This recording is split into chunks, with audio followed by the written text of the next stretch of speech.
Ever wish you had someone to talk to anytime, anywhere, no matter what you're going through? Meet PsychPal, your 24/7 AI companion designed to help you process your thoughts, calm your mind, and keep you moving forward. Chat anytime during a panic attack, on a restless night, or just when you need to vent. Prefer talking instead of typing? Try voice journaling. PsychPal listens, transcribes, and truly understands. You can even upload screenshots of tough conversations, and it'll help you unpack how they made you feel. PsychPal keeps life organized too. It can add appointments to your calendar, track your mood, and even summarize your sessions for your therapist so you'll never lose progress. Plus, built in crisis resources are always just one click away. It's a privacy first, constantly evolving, made to complement your professional care, not replace it. Ready to try it out? Head over to the link in this episode and use my code Pete at checkout to get 20% off your first month subscription to PsychPal. PsychPal, because your mind deserves a companion too. There we go. I think that's the one I like. We got it. We got it. Boom. What do I do when life's so meaningless? What do I do when I just ain't feeling this? Anyone feeling this? Anyone feeling this? What do I do when life's so meaningless? What do I do when I just ain't feeling this? Anyone feeling this? Anyone feeling this? Meaningless, meaningless, meaningless. Desires not to exist. Welcome into another exciting episode of Pete vs. Anxiety, guys. Before we get started today, I want to give a shout out to my partners over at PsychPal, guys. PsychPal, guys. There's a link inside the description of this episode right now if you guys want to go click it. 7-day free trial. And I was so nice. I argued with them. I said, not 5, not 10, but I got you 20% off your first month off if you use Pete at checkout, guys. That's right. 20% off your first month subscription. And with that being said, let's introduce my guest today. She has a PhD and NBC-HWC, is a stress management and resilience coach and the creator of the 5-step framework, helping people overwhelmed by work, health, and caregiving demands following through on a practical 5-minute habits. Please welcome in Melissa Lewis Duarte. How you doing, Melissa? Great. Thanks so much for having me. Well, Melissa, with all those titles said, why don't you tell everybody a little about yourself? It is a mouthful, isn't it? Yes. It is. So I am a national board certified health and wellness coach. I did training with the Andrew Weil Center for Integrative Medicine. And before that, got my PhD in organizational behavior. And, all of that is really just sort of background for what brought me here. So I started with a psychology background, but I found myself really struggling with my own anxiety and lack of stress management, I should say, and hit a breaking point when I had my third child was born really sick. And as he got better over a year or so, I found myself getting worse. And it was because I had just worn out. It had been too many years of perfectionism and anxiety and achievement and, all of that. And then a sick child and the pandemic and everything else that happened. And I found myself just really struggling and needing to figure out, okay, how do I live with the anxiety? How do I help myself heal? What should I be doing that's more productive than losing all this time and energy to anxiety? And that's what brought me here. Very, very true. Very true. Well, we're so happy to have you, and especially as a decorator as you are. It's great when we get individuals that come in that come share their own personal stories because, I think that's the way a lot of people basically, feel like they're closer to you because like now we know the story about, Melissa and everything she's dealt with and things like that, in burnout, it's really big for a lot of people though. Like, a lot of people start discovering, that they're really burnt out. A lot of the workforce these days is burnt out, especially the pandemic. That was a crazy time because a lot of people's mental health started coming through because now you're in isolation. You're not allowed to leave the house for most people. You had to really worry about getting sick, and things like that too, from an unknown thing that we weren't really sure about what was going on. So a lot of people's mental health started showing through very fast while being in isolation because it's like a lot of people weren't used to that. They used to be able to go out and distract themselves with things, and now they're stuck in one place. It's like, oh, what do we do with our time now? Yeah, it was a big sort of deal breaker, I think, or maybe I should say the final straw for people when it comes to living with anxiety and managing stress, particularly like health anxiety type stuff. And so I know for me, it was once sort of life was getting back to normal, I realized like I wasn't getting back to normal. I was really at a place I had never been with my anxiety. And that's when I thought, okay, I've got to start doing some of these things I know I should be doing to help myself decrease this anxiety. And it was through that that I really figured out ways to do it that I just hadn't before, even though I had lived with anxiety since, I was diagnosed in college. So it had been a couple decades. But it's amazing how when you sort of reach these breaking points that you're forced to figure it out. Yeah. Yeah, especially with kids too. Especially the last one, like you said, you're stressing out from all the him being ill and the child being ill and things like that too. It's a lot of weight in your mind because then your anxiety takes off and you're just like thinking of all the worst case scenarios and they're just going so fast and it's hard. But I do like the practical 5 minutes a day idea Mhm. because it's like think about it because you're only asking them to take 5 minutes out of your day. They're not asking them to spend a couple of hours doing things like that. So how did you come up with the method? Was this just stuff you've done on your own that you've practiced and you tried and you're like, you know what? Hey, listen, let's make this a practical thing for other people too. Let me teach them the things that I'm doing.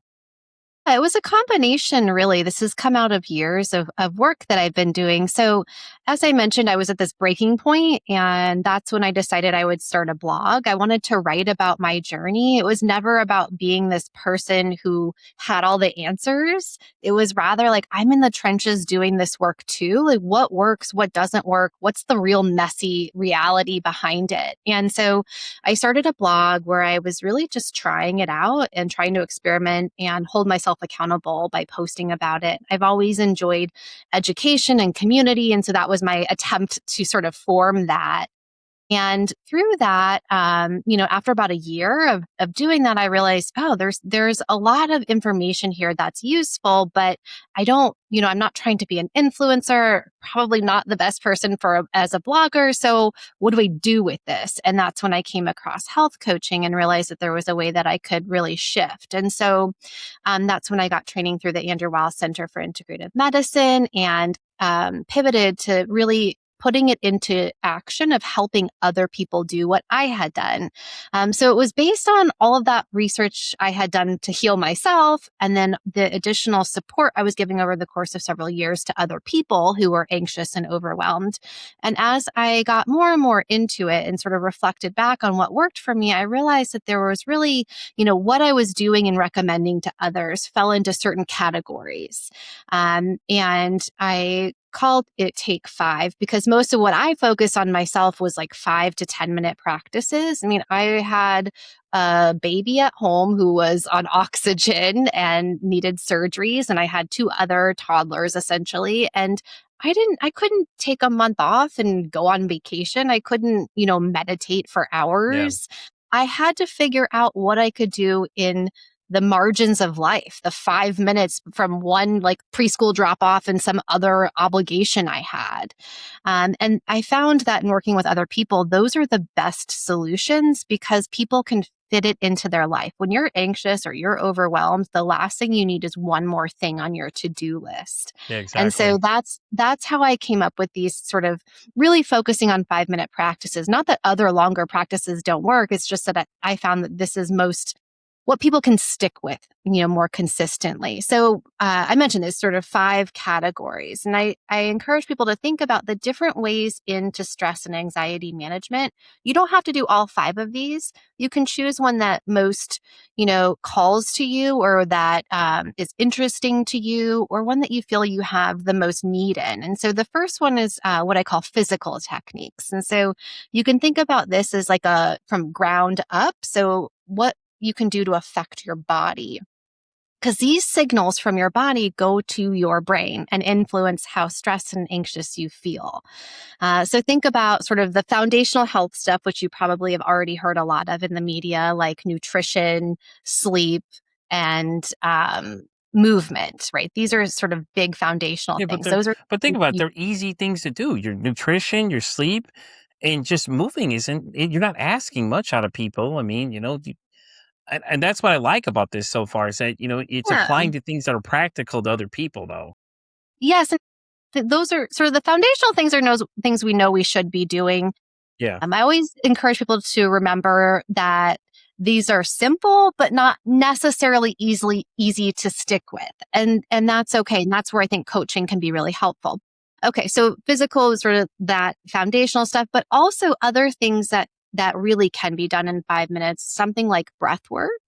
So if Hmm. meditation feels overwhelming to you, like I don't know how to do it or I couldn't possibly sit still that long, you don't have to do a formal meditative practice. If you just start thinking about the way you breathe, slowing it down, getting your breath more down into your belly rather than up into your chest, where we tend to breathe when we're feeling anxious in the moment.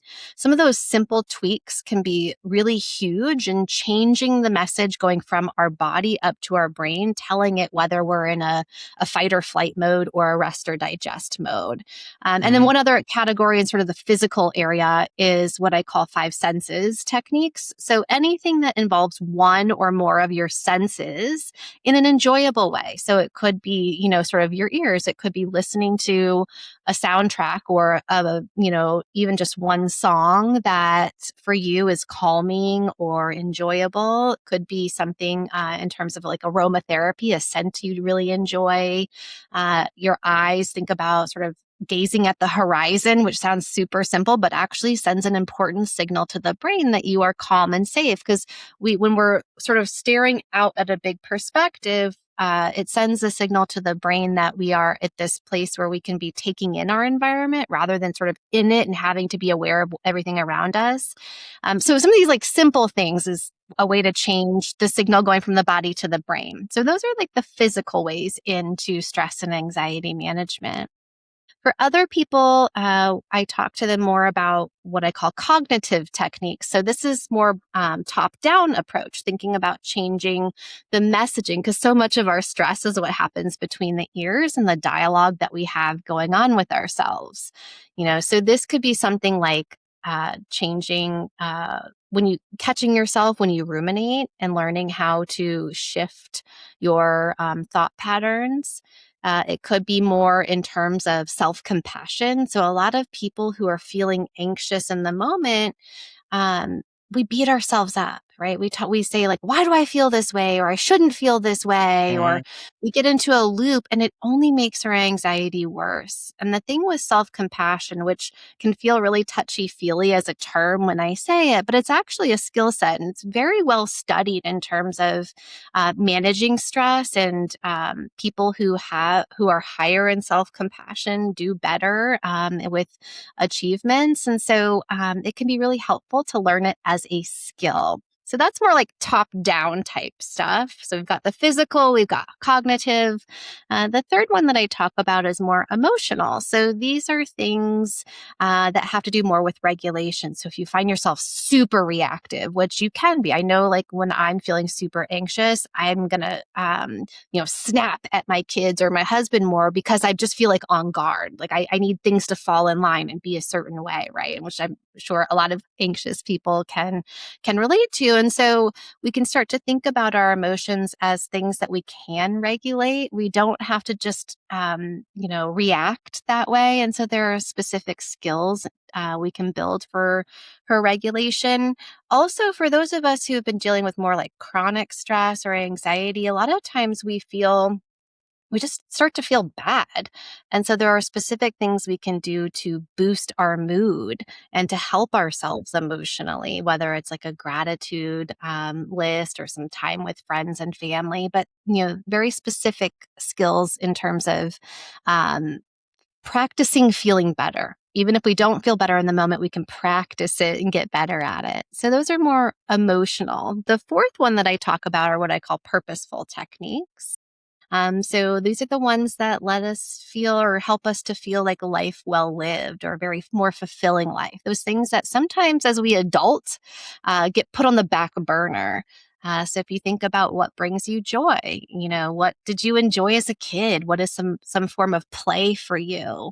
That can be really helpful. Or sometimes with clients, we work on really redefining their mission and values. Because a lot of times we don't think about that unless we're like writing a college essay, right? And we're having to say like who we are and what we want to do. And then like we get into the thick of life and we forget about it and we end up in a job where maybe it's not really congruent with our values and what we want to do is, sort of have a sense of purpose. And so that can be a good starting point for people. And then the last way, the fifth way, is what I call more organizational. It's more logistical stuff for those who maybe have some challenges with focus, which is happening a lot. I see anxiety a lot, even in our young kids. And part of it is from the scrolling and the constant stimulation, short form entertainment. And that is sending a signal to our brain as just sort of like hijacking it, where, so many people feel like they are just compelled to pick up the phone and to scroll, even though they don't feel good about it. And so we can talk about specific ways to build focus or to change behaviors. And that's more like what I think about as organizational. So we've got these five. We've got physical, cognitive, emotional, purposeful, and organizational. And they're different pathways in that have all sort of shown themselves to me through the work that I did myself, as well as with the coaching clients that I work with. And as I started, off saying, like, this can feel really overwhelming if you're like, oh my God, taking notes, I have to do all of this. And it's like, no. One thing, one tiny change can have a really big impact. It's deciding what one of those areas is most compelling to you or useful for you to develop, and starting there, thinking about how you might spend just 5 minutes on one of those areas. Yeah, no, I agree 100%. I like how it's palatable though, because it's not like you're like, oh, we got to do all five of these. You're like, no, listen, hold up. Pick one. Let's take it easy. Go with one because, and spend 5 minutes. Like, the scrolling thing, I think is the most interesting one out of that group though, because me and a few other podcasters, we get together on Wednesdays. We were discussing the same topic. We discussed that the negative effects on social media and kids is like, was it like 50 or 60%? Melissa, it's crazy, but we still It's let them huge. get on there. And, and I remember how we used to make fun of those parents who used to helicopter parent people. We call them helicopter parents because they watch it. I don't blame them now. Mm. After everything you're learning, like Roblox and all these other sites, you find that all these things are happening. It's like, hey, more power to you. Listen, forgive anything I've ever said to you because God, after doing the research and finding things out and all these things you're seeing, it's insane. It's just like the things that these kids are learning at a rapid pace they can't handle.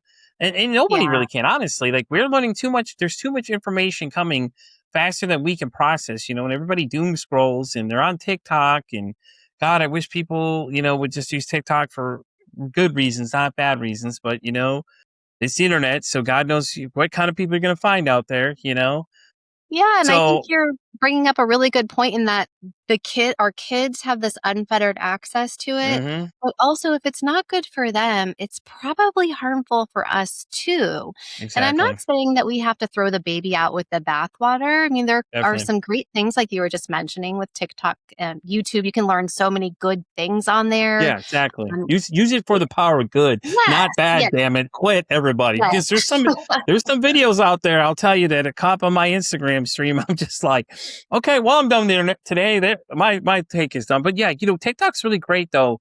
I think it's a sleeper pick for a lot of people that don't realize that that's where I meet a lot of interesting people, mental health wise, Mhm. like in this area that a lot of people are really strong advocates for things, like, so you run into different people. So what I tell people is that if you're going to use it to your advantage. Look for the things that you want, don't worry so much on the negativity. That's the whole point of scrolling. You can scroll past these videos, the things that don't apply to you. Yeah. Make the algorithm work for you basically, essentially, and if Mhm. and even at that, don't spend all day on there because it's not good, man. Yeah. I've had a few TikTokers on here, and they've told this story about how hard it is for some of them. Like they spend all every day getting on. It's like it's a grueling process. They're like, oh, now I feel like I have to get on here, or else this is there's everybody wants to be famous, and nobody understands and realizes what kind of work these people go through. Like everybody wants to be streamers. Like, do you know Yeah. how many hours these people spend streaming video games? Like, look at some of them. They're there's no way they're happy. I'm sorry, but some of those guys look miserable watching them. Yeah, One guy I was content watching one like creation that. is a lot. It's Yes. like it is a full-time job. It's not just what you see. It's Mhm. the hours of preparation and editing and all of that afterwards, which can be huge for people. But I think It's the same they thing for podcasting too, though, yeah, Melissa, for me as well. People yeah. start getting I start showing people the behind the scenes of what I do, and they're like, "Jesus, how do you do all that?" I'm like, "It takes a lot of work, but I enjoy what I'm doing, though. If you enjoy it, it's different, for for a lot of these guys. But I want a lot of these kids to understand it's like you want to do these things, but understand what a lot of these guys go through. It's a lot of long hours, man. A lot of stress they're going through. You don't have privacy anymore. Forget that. That's out the window. You don't have privacy anymore. Your life is on the spectrum to everybody. Everybody sees what you're doing, and all these people that show up on the news and things like that are these. But what's that most recent guy who was making fun of the Spirit Airline girl? I was like, this is what I'm talking about, man. Like people don't realize, like with the internet now, it's recording everything you're doing and it's still there. Like 20 years down the road, people can pull up posts of things you said like 20 years ago. The worst things you've ever said will pop back up or something like that. Everyone will forever see it. And now you have more ways to share it. This isn't the Yeah. 90s anymore where, AOL was our only access to the internet. Now you have TikTok and all these other places that you can be, that you could just spread this message out to people and at a rapid pace, even at that too. It's crazy though. Yeah, it is concerning. And I think it's important to recognize that we've had a significant increase in anxiety levels in our youth Mm-hmm. and also in adults, that I don't think it's accidental. It coincides quite a bit with the smartphone. And so it's important for us to build our awareness around the fact that although many of these platforms can be wonderful and serve a purpose. I mean, Facebook was, when I was going through my very difficult pregnancy and the traumatic birth of my third son, I was in a group that only had parents dealing with that. And it was wonderful to have that support and to know that there were other people and to have someone to bounce ideas off of. So it can be good. Yeah, But it's exactly. important to be aware of how it can go wrong and to put guardrails up for all of us. We all need that. And, there are specific things you can do when you feel yourself being compelled to pick up the phone and to start instead engaging with other activities like getting outside, or I had mentioned before, like horizon gazing, or, just a few things that can help you to really get more in the moment and get less pulled into that so that you can make good decisions there. Yeah, 100%. Couldn't even say it any better myself. I mean, that I do a lot of unplugging. Sometimes I'll just stop Mhm. going on apps for a while and people are like, "Where you been?" Doing everything but this app, honestly. Like, sometimes I just have to take breaks from it because it's just rough. Between the show and everything else I try and do and all these other projects I'm doing, I have bigger focuses. I don't let these people's drama get to me of, all these, oh, well, so-and-so said this. That's great. So-and-so could say whatever they want. That's nice. But I'm too busy doing other things that are more important. Or my friend always gives me a hard time. She's like, "Did you go outside and touch grass today?" Yes, I went outside and touched grass, and she gets on me constantly about it, but it feels a lot better when I get outside because there's actually a patio right outside the studio window where I'm sitting out. I go and sit outside, and it's nice, and just being out there, it's a lot different. It's such a de-stressor Yes, because you're just not having to worry about anything, and you just sit there and listen to this wind go, or just enjoy the weather, and it just be nice I love outside, that. and things like Yeah, that too. those are things that really build your resilience. I encourage the people that I work with to start thinking about resilience as bandwidth, Hmm. and it gets eroded. And so even if you love what you're doing, you may find that your bandwidth is wearing down over time. And so you have to know what are those things that build it back up. And so for you, it might be really just going outside that sliding glass door for a few minutes. It's nice that you have a good friend who reminds you to sort of get your feet in grass, or look up at the Yes. sky or whatever it Yes, is. Trina, I'm talking about you, by the way. So I'm going to call her out by name, but yes, and I use that, and then there's some weeks I have to reschedule with people too, and then it's like, and people are like, "Oh, you're going to get mad if somebody doesn't reset." I don't have to tell them my mental health is the number one priority here. If I can't give you 100%, Pete, I'm honest with some guests. I'm like, "Hey, listen, I can't give you 100%." Or I did this guest before you, and it took a lot out of me. Like we talked about, what is it? There's a new definition for incest, but we had a conversation with this woman, and it was draining, man. I was just like, okay, I'm like, I can't do anything else. I got to be done for the day. Like I can't do anything. I got to go out and just take a walk from this because it was rough. These conversations don't get easy. Like there's conversations we did in the September for Suicide Awareness Month.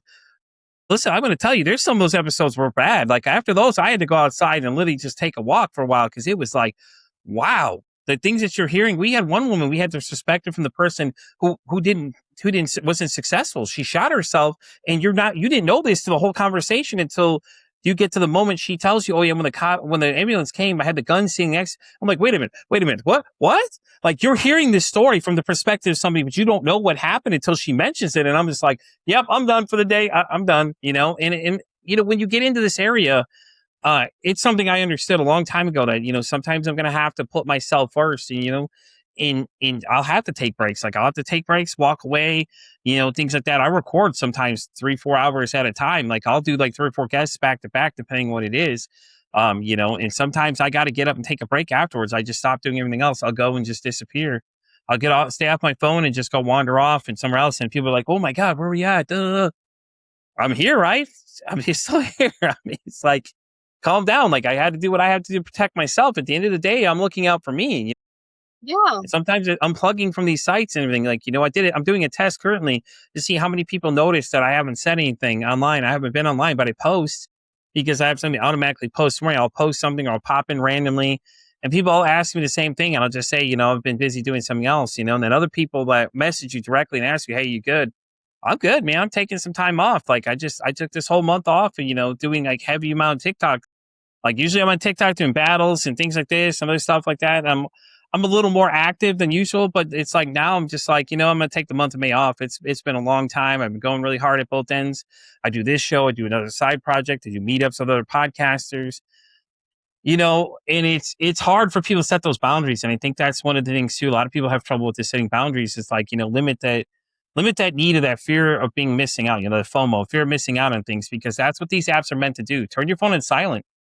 Greatest thing you ever could do is turn that thing on silent and just leave it there. Like, the people that need to get a hold of you, not to get a hold of you, because all those apps are constantly ding, ding, ding, ding, ding, ding, ding. They'll just constantly keep you going. And it's like, I'm good. Thanks anyways.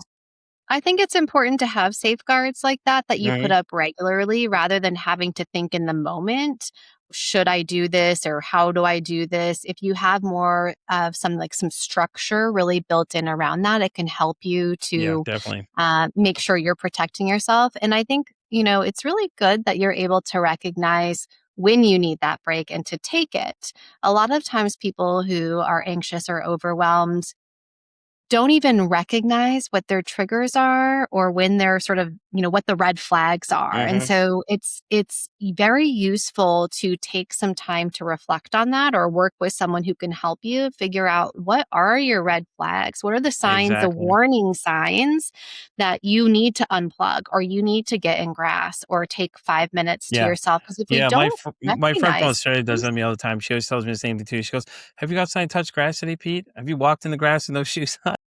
Have you hugged the trees? My favorite one, she always tells me. Yes, I went and hugged the tree, cat, but I love her to death though. But it's like, I learned these things. So like, I didn't know any of these things before I started this show, but after I started meeting more people and started learning new things from everybody and the different takeaways from conversations with people, like, I meditate now and talk to my inner child. It's just weird to people because I had a lot of abandonment issues when I was a kid. My mom abandoned me when I was 10.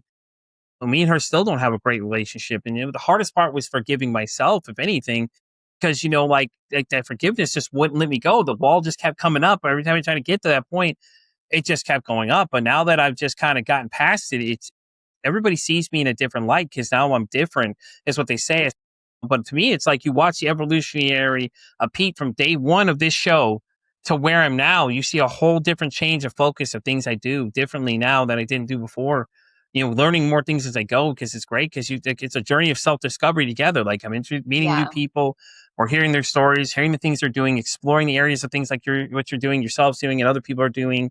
And it's really cool because you make these connections with different people. And I have a lot of lifetime friends after this that I still talk to this day, like constantly talk to people around the world that, I've met on this show here too, that we constantly check in with each other, see what we're up to, and I wouldn't have these opportunities had I not done this, and instead of taking my abandonment and living it crippled me, I turned it into a superpower because now I have a show that's heard around the world. People are knocking on the doors, literally knocking on the doors to be on the show. People email me and things like that too. So these constant emails of people saying, hey, I heard this episode, these like that. We just hosted an author with like over 1 million followers. Like if I would have told somebody these are the things I would be doing, I would have looked at myself and laughed because I'm like, you just know in hell you'd be doing those kind of things. But it's all because I'm just doing one thing. It's just having a conversation with people. And it's interesting to see how many people are moved by the conversation. And then when I when I started the show, like the response, I had 150 people in like 2 hours blow my phone up. I thought the phone was going to explode.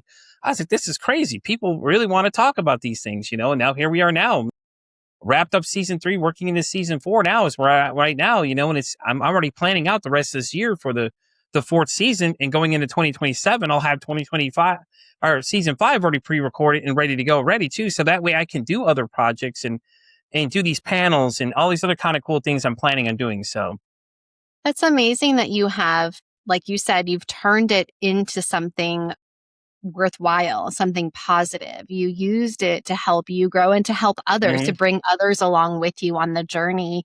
And that's why I started the blog for myself as well, as I wanted to share what I was learning with other are you people. still doing the blog by chance? I mean, because So it's great to get your inside thoughts of what you're thinking though. Yeah. So what I do is I still create posts. Mostly they are instructional on on the 5-minute practices. So I share Okay. them, here's how to do it. Here's why it works. Here's the science behind it. Although I have recently been thinking like maybe I should get back to more of that, like my personal journey with everything as well, because that was really, helpful. But one of the things I wanted to go back to that you mentioned, I think is so important, is you have this sort of history that you can look on of your growth. You have this podcast, which is pretty impressive. And for a lot of people, they don't have that type of thing to look at their own personal growth. And so I encourage people to start thinking about, if there's a way that you want to grow or change or, develop new habits, really just compare yourself to yourself. And the podcast gives you that, where you can look back and see how you've grown, what you've learned, what you're doing differently now. And other people can do something. They don't have to have a podcast to do that. They could, write it down. They could create a tracker, but it's really important to have that. We call it self-referential growth in psychology, of making sure you're looking at where Hey, you were a month ago, looking at where you were, and then making sure that you're making progress and just comparing yourself to where you were before, not where other people were. exactly. Yeah, no, it makes perfect sense though, because but like you said, writing's really great too for people with anxiety too, because it helps you get your thoughts out. And a lot of times I'll do that. Like I'll start talking to myself and say things out loud because it makes more sense. Because it's like, because then you're listening to what you're saying. And you're like, okay, well, that doesn't really make much sense because, with anxiety, it comes in different ways for everybody. Mine's like it'll take and start playing its own telephone game. So like it'll reinvent itself to something else. Or I'll start thinking something. And then when I start saying it out loud to myself, I'm like, yeah, that doesn't sound right. Yeah, never mind. And Yeah, different things like that's that. huge. So, and I have an anxiety journal too I use as well, and things like that as well. So, a lot of really helpful things I got over the years of doing the show and things like that from people sending me things. And a friend of mine gifted me the anxiety journal, which is interesting too, because it changes your perspective on what you're looking at. So like you'll start one thought and then that thought will change to something else after you look at it, realize how really ridiculous it sounds. Why do you think that? And then Yeah. it'll work you through the pages. So Yeah, that's really useful. There's a couple things there that sort of nuggets that your listeners could take away. One is to start writing if you find that helpful. And there's a specific technique called expressive writing. This isn't 5 minutes, it's 15, but it's really helpful. And, if you find that you're feeling really stuck and you're sort of ruminating on the same thing mhm, over and over, you can take 15 minutes. The goal is to sit down with a piece of paper and a pen and write it. Handwriting is the best way to go if you can. It forces your brain to slow down, to process information at a different level, but just write everything you can think about that topic for 15 minutes. Grammar doesn't care. You're not writing it for exactly. anyone. It's simply just free flow consciousness, getting it out. Do that 4 days in a row. That's called expressive writing. Can be really helpful to get you feeling unstuck from whatever that thing is. It sounds too good to be true, but it really is helpful. Yeah, it And is the really second helpful. thing I wanted to point out that you were talking about is talking to yourself out loud. A lot of times, I was mentioning before those cognitive techniques, like we're stuck in our heads, especially if we're anxious. And oftentimes we would not ever talk to ourselves the way that we do if we had to say it out loud. And so that can be a nice sort of practice to have is wait, of sort of fact checking yourself, or at least thinking through it in a different level rather than allowing your thoughts to ping pong all Hmm. around. When Hmm. you say it out loud, we tend to talk in complete sentences and just at a different level than we do when we're stuck in our heads. Yeah. Yeah, like I said, and then mindfulness is another interesting one to use too.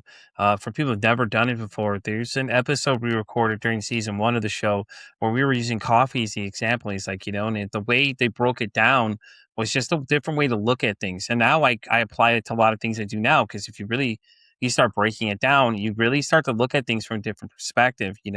And I spent some time. I was interacting with somebody at BPD is another thing too.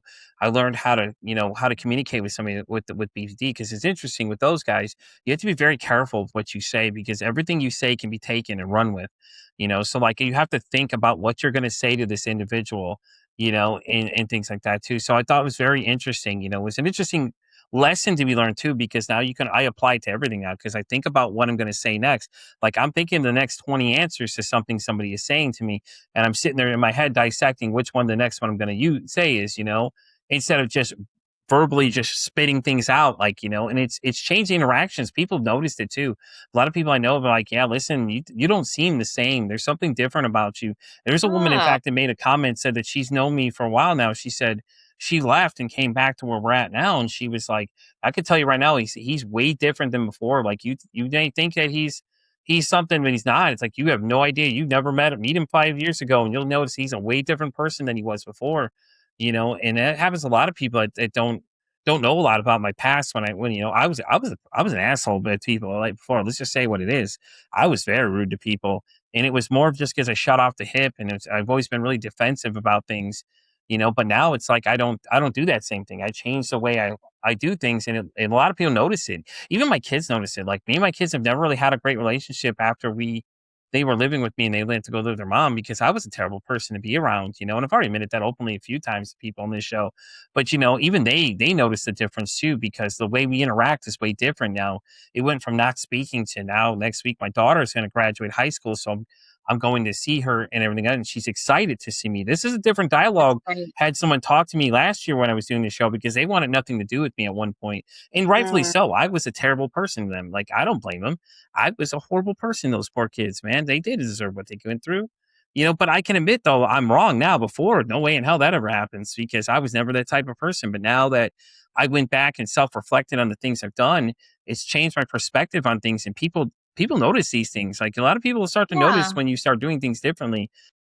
And that's really what it Yeah. takes. It's like, you don't do it for anybody else, do it for yourself. But at the end of the day, other people noticing is always a great thing too, because it's reassurance that you're what you're doing is different, is making people see you in a different light. And it's really helpful to, when you reflect back on how much you've Hmm. changed and how you've grown, to remember that you're a human. And so Exactly. oftentimes we're doing the best we can with what we have in the moment. And when we know better, we can do better. And so as you've learned ways to maybe regulate your emotions or communicate in a different way, it can have a big impact on Yeah. improving those relationships. But we can't look back and say you were a terrible person when it probably wasn't malicious. It's that you Yeah. didn't have the tools.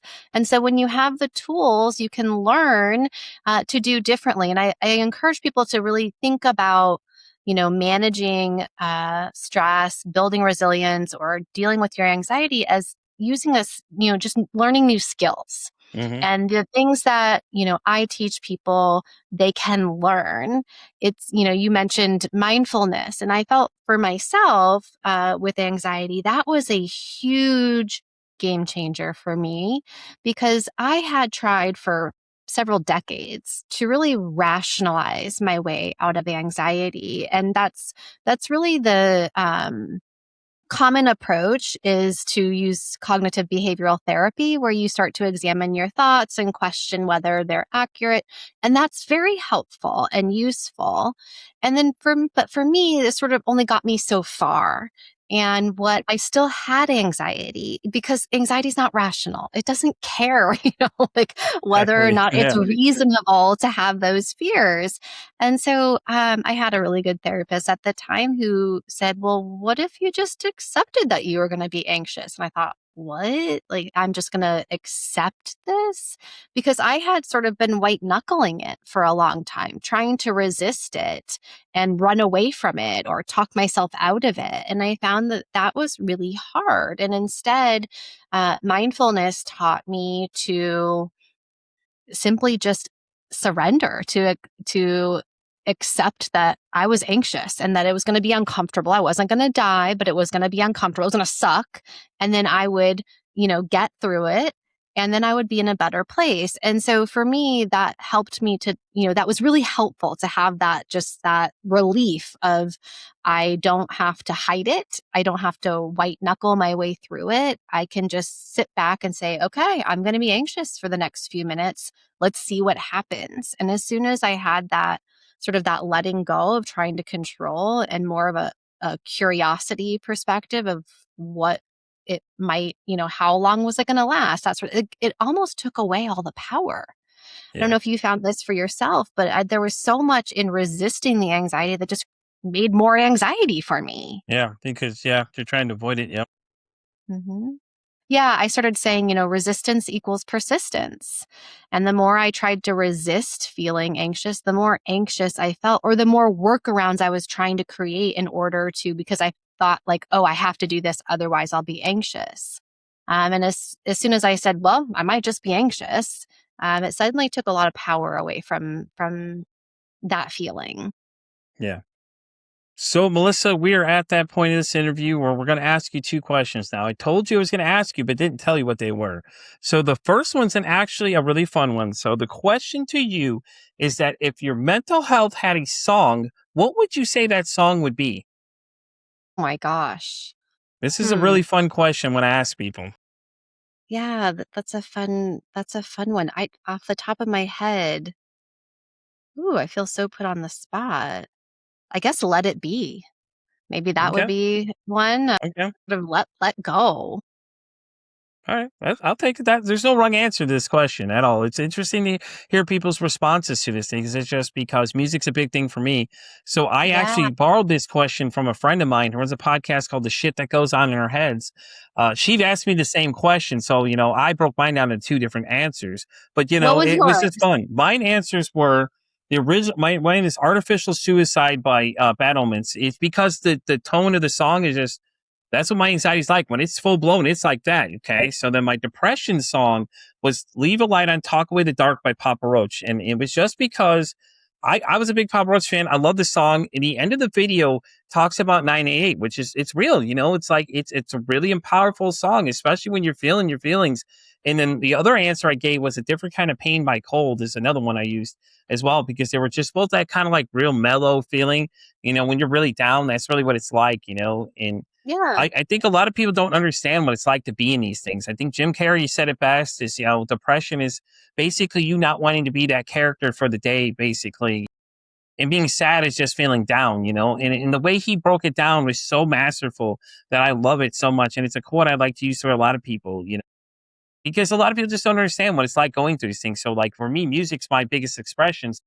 I'll put together playlists for people to understand what I'm feeling like some days, and then it just makes sense because the songs go up, down, everywhere else. So, I but love that. I Melissa, love that music was so important to you. That's awesome. it is 100% important to me. I listen to music every single day. I'm listening to new things all the time. I'm the guy literally turning people on to different new bands. I've had a lot of bands on the show. I pick a new artist every season. So this season's artist is actually going to be a Christian rapper who I met through TikTok. And then last season's was a gentleman named Note. He's a younger guy. He has a music background. He's been a big supporter of the show.